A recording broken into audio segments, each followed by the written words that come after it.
How's it going? Welcome back to a brand new Off the Dome, and today we're going to be going through more recent pickups. Yes, I am a video game collector, so I collect a lot of video games and things along that line as well, and we're going to go over it just like we did last time on the first recent pickup video. Yes, this is going to be a series now. And hey, it is October, and because it's October, I figured every video I do in October, I'll have a little costume on. Today I am Marty McFly from the hit trilogy Back to the Future. From the first movie though, I do love the other two. Those are great movies, but come on, the first one's a masterpiece. We all know this. So I have some games right down here to my right, some stuff that I've collected over the time since the last recent pickups, and we're just gonna go over them like we did last time. But before we get into any of that, I'm going to take these glasses off so we can actually connect as people, you know, my eyes to your eyes. So the first two games I'm gonna start off with actually are considered to be like one game because both in name and both in what they are, since the other one is just an upgraded counterpart.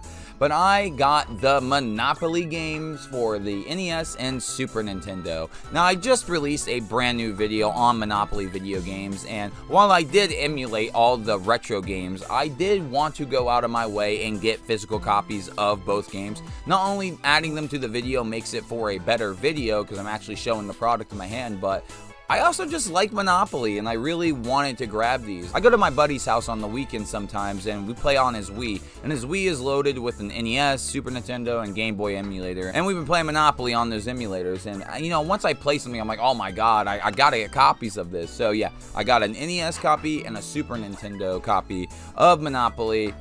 Let's go. Up next, I saw this for really cheap. It was like 10 bucks, and that is Crazy Taxi on the PS2. Now, I love the Sega Dreamcast. I have always loved the Sega Dreamcast. It is a great console, and I love Crazy Taxi, so having a PS2 port of that game, because this was at the time where the Dreamcast was failing, so Sega was scrambling to get all their franchises onto different consoles, and Crazy Taxi made its way to the PS2. And after playing it, it's a pretty solid port of Crazy Taxi, if not better in a couple ways. I definitely enjoy controlling it with the PlayStation 2 controller over a Dreamcast controller, but that's just my preference right there, and it is cool that they had Crazy Taxi on the PS2. A great Sega game, fantastic, I recommend it.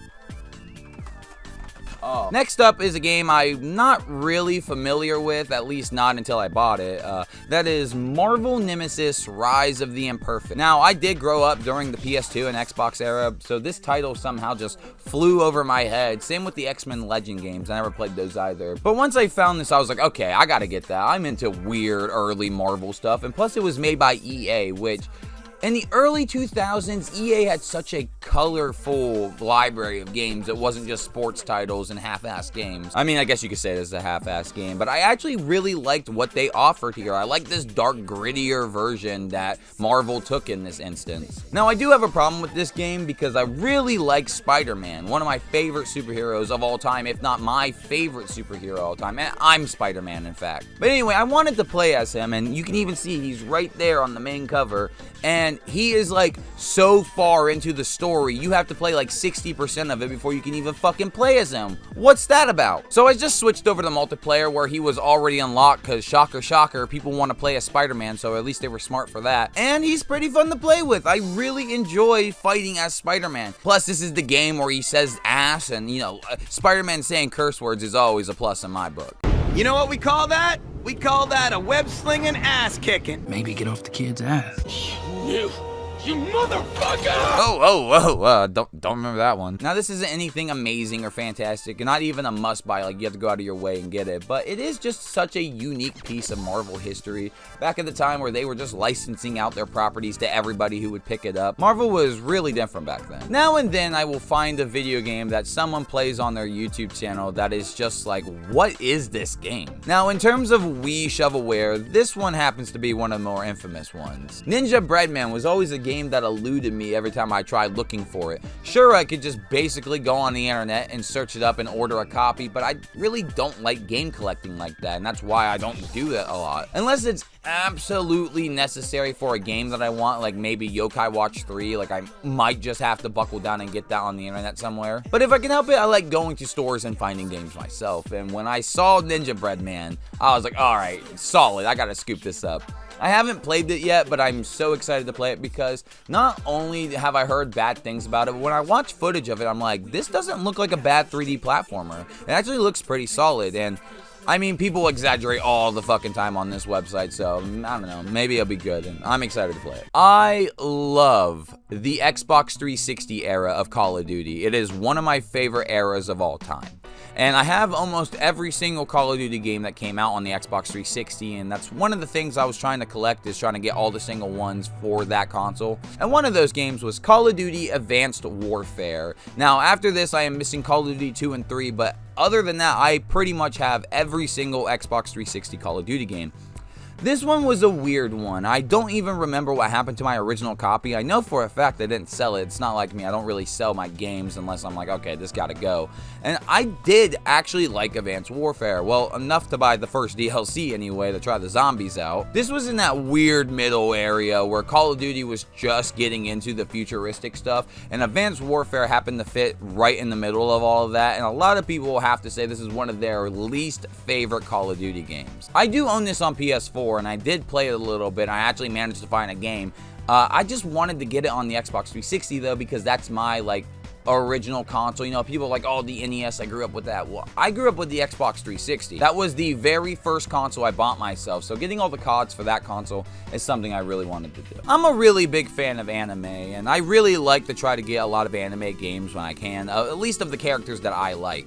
And one of those games was J-Star's Victory Plus on the PS4. I remember being so blown away about this game that all these anime characters from different worlds were coming together and fighting each other in an arena style. It was kind of like Smash Brothers, but for like anime arena fighters. Well, I thought J-Star's Victory Plus was the first game in that series. Well, it turns out that was not true. There are actually 2 games that predate it on the DS, and I happen to have one of them right here. This is Jump Ultimate Stars. Now, the popular Shonen Jump magazine actually does make video games for their anime characters, and this just happens to be another one of them that came out on the DS. Now, I know earlier I said I don't really like to order stuff unless I have to, and actually, I didn't need to order this. I had plenty of chances to order this at plenty of great prices, but I just chose not to. So when I go into my local stores and see that they have a copy just sitting there on the counter waiting for me, you know I had to pick it up. I actually haven't had a chance to get around to playing this yet, but I will here soon. I just need to look around for my DS. I'm not really sure where I put it at the moment. When I do these videos, I kind of just shuffle stuff around and get the stuff I'm talking about out right now and then put the stuff up later. And then I kind of lose track of things. It's a pretty big problem of mine. But you best believe when I find my DS, I will be giving this a shot. I remember hearing everybody on YouTube talking about how great these DS games were, so I'm excited to check it out. Now, this next game, I was actually a little surprised to see that we got a sequel to. I was a huge fan of Payday 2. So when the company announced that they were releasing Payday 3, I was super interested in it. Although I saw all the reviews from people saying it was such a great game, and then the actual reviews came out to say that it was a buggy, broken mess. And quite frankly, that deterred me away from it for the longest time. But I was out and about, and I saw a copy for 15 bucks, and I thought, okay, how bad could Payday 3 really be? Now, while I do prefer the second Payday over this one, I have to say, this is not a bad game either. There's just some questionable decisions that they made in this that just make me a bigger fan of the second one, and I would just much rather play that. But what draws me into this is the graphics and the art style. I do think they really improved the graphics a lot since games, and obviously it's been 10 years, so that makes sense, but it is a little stunning with how this game looks. The movement's better, the animation's better, I think the gunplay's a little bit better. Overall, it's a pretty solid time. I did only get to play a couple levels because not a lot of people are playing this online, surprisingly, and that's really a bummer because I don't want to run a solo thing. I remember playing Payday 2. I didn't own Xbox Live, and I thought this was like a single player game, so I would just reload that same fucking street bank heist over and over and over again, and it got so boring. But then when I got Xbox Live and I got to play online with people, I had such a blast, and I was hoping to recapture that with Payday 3. Unfortunately, I didn't though. Payday 3 though, I have to say, is not a bad game, and if you can find it for relatively cheap, I do recommend picking it up. Don't pay full price for it though. Now, one of the things about Off the Dome is I like to take my microphone and I like to hold it in my hand. I think me holding my microphone in my hand distinguishes enough Off the Dome and from my normal videos. But this next thing that I got, I actually have to put both hands on deck to hold because it's a pretty big thing. So I have been getting really big into Skylanders. I made a short on it, and I think in the last Off the Dome recent pickups, I showed you that I actually did have Skylanders. One of the things that I had was a 3DS Portal, but I could not find a copy of Skylanders on 3DS anywhere locally. Remember, locally. Well, one I wasn't going to settle for, but I eventually did, because I found Skylanders on the Nintendo 3DS. Unfortunately, it's in this shitty GameStop case, but there's nothing I could do about that. The game is in there, and I have Skylanders on 3DS. Now, those Skylanders that I showed off in my last pickup, I kind of didn't want to keep them in that red bucket anymore. So I went out of my way, and I found a Skylanders 1, because it just says Skylanders on here, carrying case for all my figures.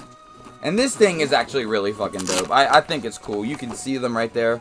Every single figure that I have in there, the portals. And I wanted the 3DS game because I have a 3DS portal. And I really want to try this out because the thing is like wireless and you don't even need like a plug-in for it. It's just automatically wireless. It picks up the game code and just automatically works.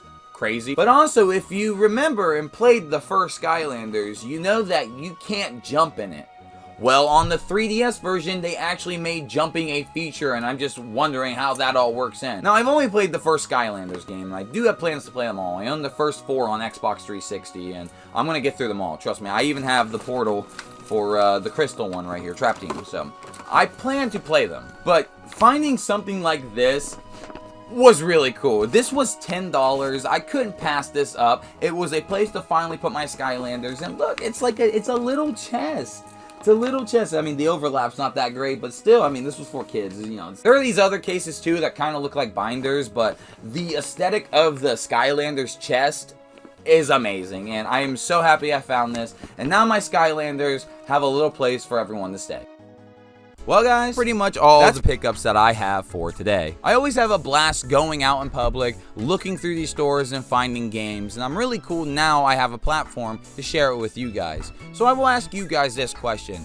Have you guys picked up anything recently? Are you guys playing any new games or found something that was cool that was kind of related or just something to add to your nerd collection? Please let me know in the comments down below. I'd love to hear it. Let's get a conversation going, and I'll get to you when I get to you. However, if you want to take this conversation elsewhere, I do have a Discord channel. I just started it like a couple weeks ago. The link to that will be in the description. Please join. We're all having a good time on there. We're all going to chat. I really just wanted to get a place to where I can get in touch better with my community, with you guys. So if you guys are interested at all in joining the Discord, I recommend it. The link to it will be in the description. And while you're down there, as always, my socials are down there. My Instagram, my X, my TikTok if you want to follow that. I do have a TikTok. I just post the YouTube shorts though I make on here and post them over on TikTok.